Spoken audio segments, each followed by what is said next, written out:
माँ recording studio Masrat Ibrahimpur. Contact number 9619 28228।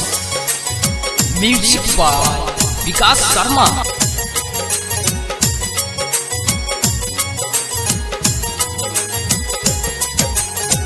समयन मोल कौन मोर पर ले आवे, समयन मोल कौन मोर पर ले आवे।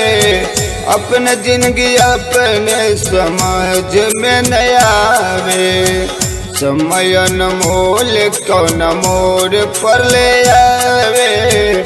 समयन मोल कौन मोर पर ले आवे। अपने जिंदगी अपने समझ में न आवे, समयन मोल कौन मोर पर ले आवे। अपने जिंदगी अपने समझ में न आवे।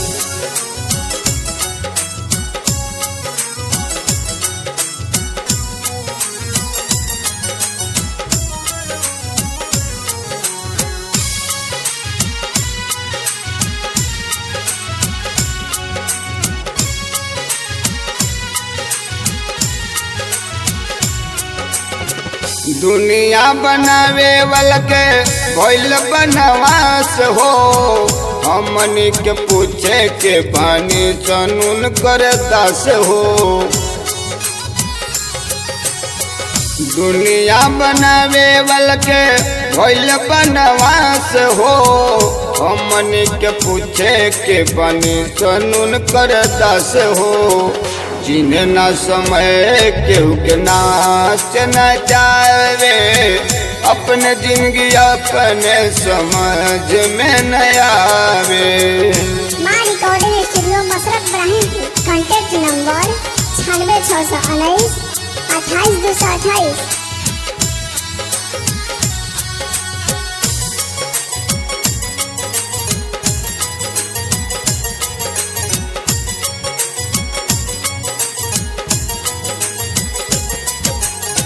समय करौलत झपरी मिलल छुटल महल।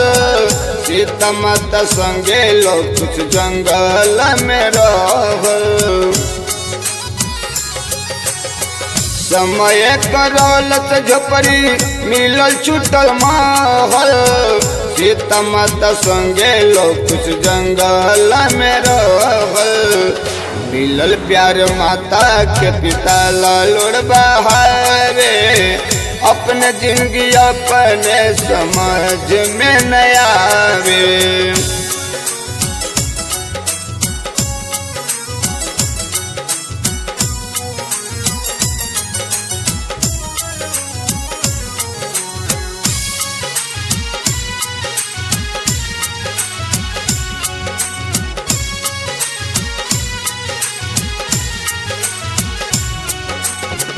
ज्ञान ले लो कुछ बनी समय के शीश हो। हार नहीं मन ले के उसे बन ले शरीत हो। ज्ञान ले लो कुछ बनी समय के शीश हो।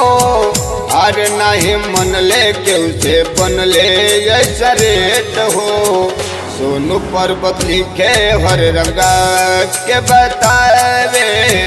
अपने जिंदगी अपने समझ में न आवे, समयन मोल कौन मोर पर ले आवे। अपने जिंदगी अपने समझ में न आवे। अपने जिंदगी अपने समझ में न आवे। Maa recording studio Masrat Ibrahimpur. Contact number 9619 28228।